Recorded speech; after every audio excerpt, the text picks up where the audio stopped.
Alors, camarades des peuples d'Afrique, peuple de Côte d'Ivoire, citoyens du monde, mes chers frères et sœurs, peuple de l'Iptako Grouma, frère, je voudrais ici vous faire part du contenu d'une conversation téléphonique que j'ai eue avec un Français aujourd'hui.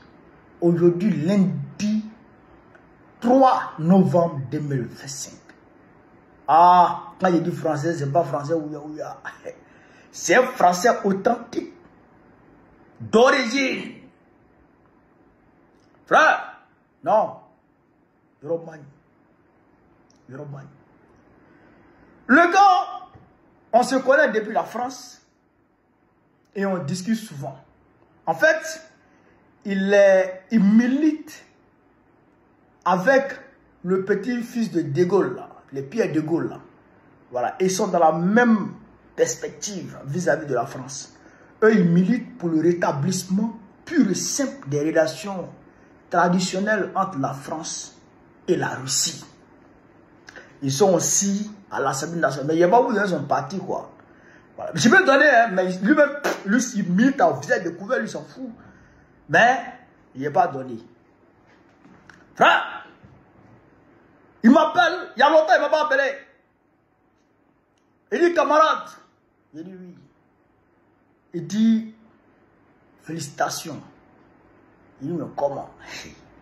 Il dit, on n'a jamais encore été aussi proche de la victoire sur l'impérialisme, sur l'état profond, l'oligarchie occidentale qui prend en otage et les peuples européens et les peuples africains. Ah, il dit, mais c'est quoi ça?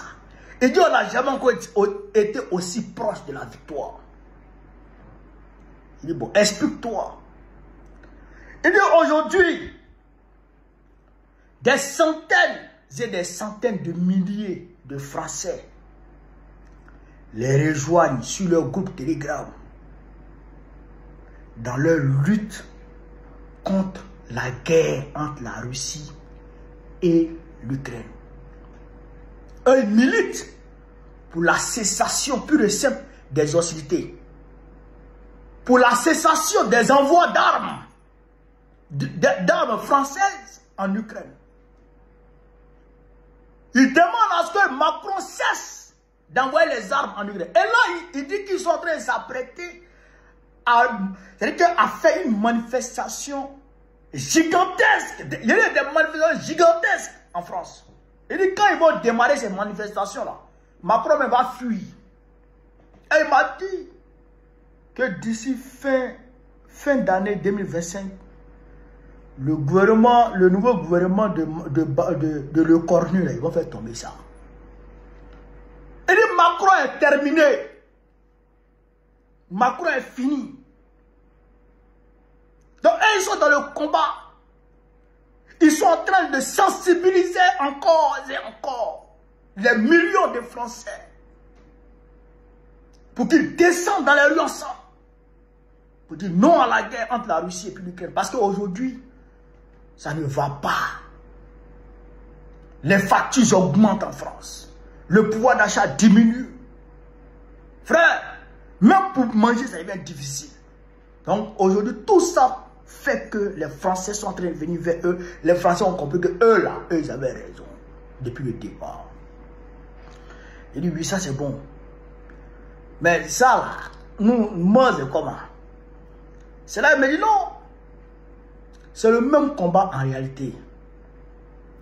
Parce que c'est grâce à l'Ukraine, Macron tient à ce que la guerre en Ukraine continue. Parce que grâce à cette guerre-là, Macron arrive à envoyer les armes aux terroristes dans le Sahel. Macron arrive à alimenter le terrorisme au Sahel. Vous comprenez ça? Donc, il dit, si la guerre là-bas, ça cesse, forcer le ravitaillement des terroristes va prendre un coup. Vous comprenez comment tout est lié? Et cela, il me dit que la semaine dernière, à l'Assemblée nationale, au niveau de l'Assemblée nationale, eux, ils ont eu une réunion. Actuellement, la France retient son souffle sur la Côte d'Ivoire. Actuellement, là, la France retient son souffle sur la Côte d'Ivoire. C'est-à-dire que on a poussé le niveau de la Côte d'Ivoire à un tel point que la moindre petite erreur peut causer la chute de Ouattara. La moindre petite erreur peut causer la chute de Ouattara. Et si Ouattara tombe, automatiquement, l'AES est libérée. Parce qu'il m'a même parlé de la nouvelle, de la crise énergétique qu'il y a eu au Mali là, où il y avait eu problème de carburant là. Grâce à la solidarité de l'AES, ça a été résolu. Grâce à la solidarité de l'AES, ça a été résolu. Il dit tout ça, c'est parce que la France tient encore la Côte d'Ivoire. Et ça permet à l'oligarchie d'avoir les moyens. Et quand on dit oligarchie, il ne faut pas chercher loin. C'est les multinationales qui pillent la Côte d'Ivoire. C'est ces multinationales qu'on appelle l'oligarchie. Oui. Ces patrons-là qui tiennent le peuple la tête sous l'eau, là, c'est eux-là qui fait tomber. Donc, il m'a dit, si jamais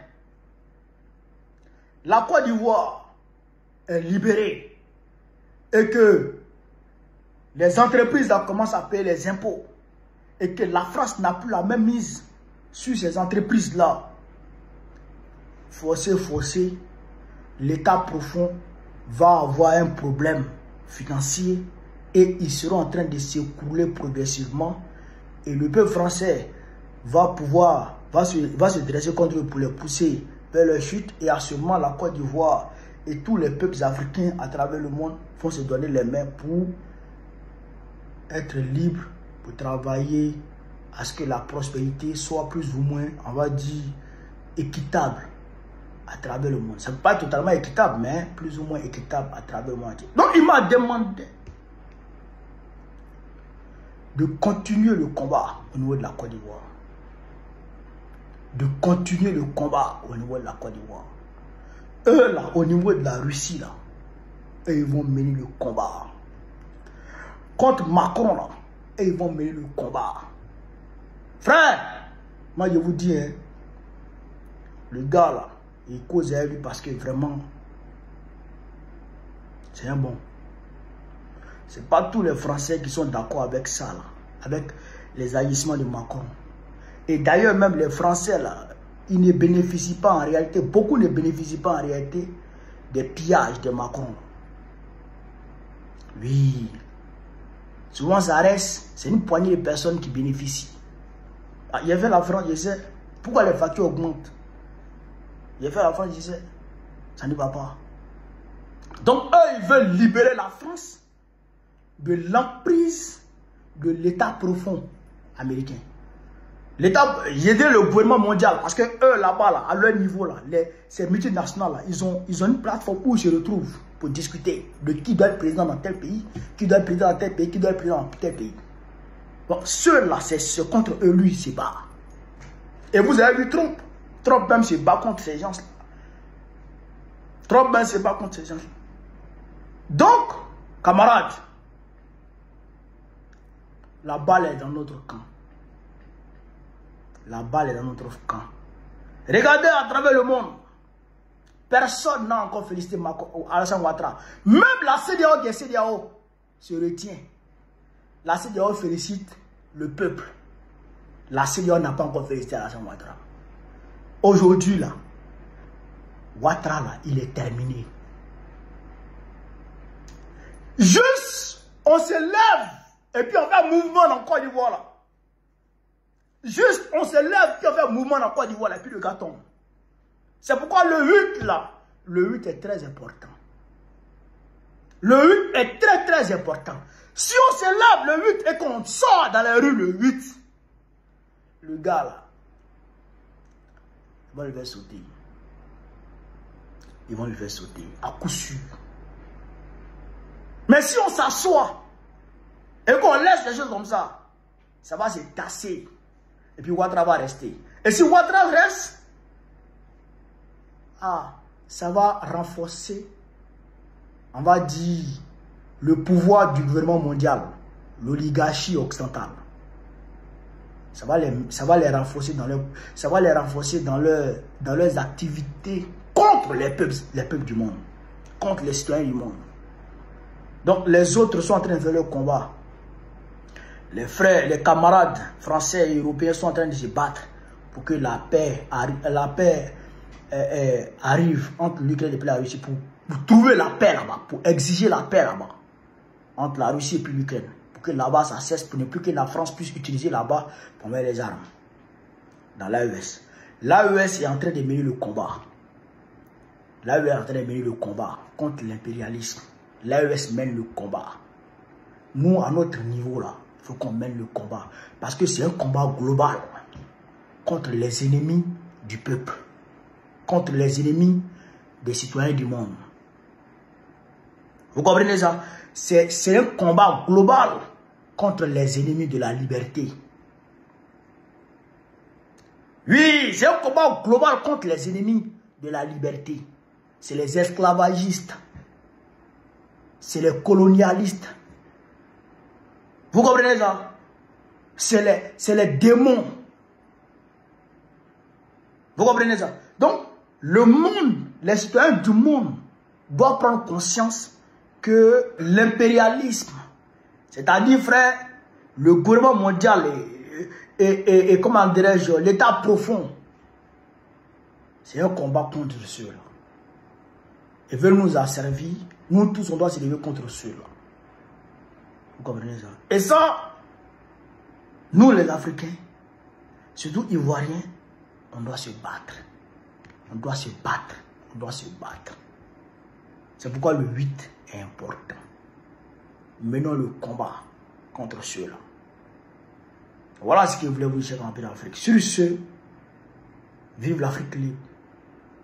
Vive le panafricanisme. Vive tous les plans panafricains. Vive l'AES. Vive la révolution ivoirienne. Vive la révolution ivoirienne. Vive la révolution ivoirienne. Babo présente le Côte d'Ivoire très prochainement. On est ensemble. Savoir comprendre quand il faut partir, c'est de la sagesse. Être capable de le faire, c'est du courage. Pouvoir partir la tête haute, c'est de la dignité. Je donne un rendez-vous. Il sera assis à terre et puis on va lui donner. Sauter octobre, sauter octobre, sauter octobre, sauter octobre, voilà novembre, voilà novembre, voilà novembre, voilà sauter octobre, sauter octobre, sauter octobre, sauter octobre, voilà novembre, voilà novembre, on va danser, on va danser, on va danser, on va danser, on va danser, on va se casser, on va se casser, on va se casser, on va se casser. Attrapez-le, qu'est-ce